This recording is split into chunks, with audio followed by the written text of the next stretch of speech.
আসসালামু আলাইকুম। 31তম ক্লাসে আবারও আপনাদেরকে শুভেচ্ছা এবং ভালোবাসা জানাই। আপনারা জানেন এর আগে আমি 30তম ক্লাস আপলোড দিয়েছিলাম। তো আজকে ক্লাস নম্বর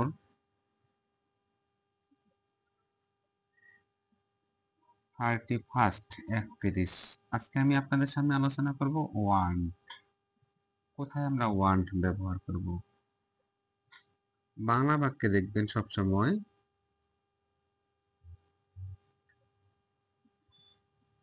চাওয়া,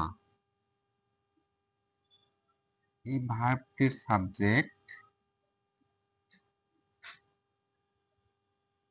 অন্য সাবজেক্টের কাছে কিছু প্রত্যাশা বোঝাবে। তাহলে বুঝবো আমরা ওয়ান্টের ব্যবহার। তাহলে ইংরেজি করার জন্য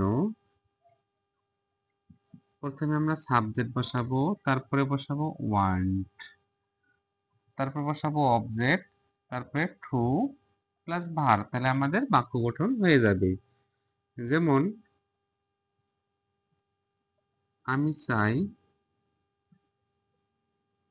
তুমি কাজটি করো। এখানে চাওয়া ভার্বের সাবজেক্ট আমি, আর আমি তোমার কাছে কিছু প্রত্যাশা করেছি, সেই ক্ষেত্রে আমরা ওয়ান্টের ব্যবহার প্রয়োগ করব। তা প্রথমে কি বসাবো? সাবজেক্ট আমি, আই, তারপর বসাবো কি? ওয়ান্ট, তারপর বসাবো এখানে তুমিটা আমার কাছে অবজেক্ট, তাহলে ইউ বসাবো, তারপর টু প্লাস ভার্ব হচ্ছে ডু দা ওয়ার্ক। এরকম অসংখ্য সেন্টেন্স আপনারা তৈরি করতে পারবেন। তো এই হচ্ছে আমাদের ওয়ান্টের ব্যবহার। আমি আশা করবো আপনারা খুব ভালো করে বুঝে গেছেন। তবে আমার ইউটিউব চ্যানেলটি ইলেভ H8Q চ্যানেলটি অবশ্যই সাবস্ক্রাইব করবেন।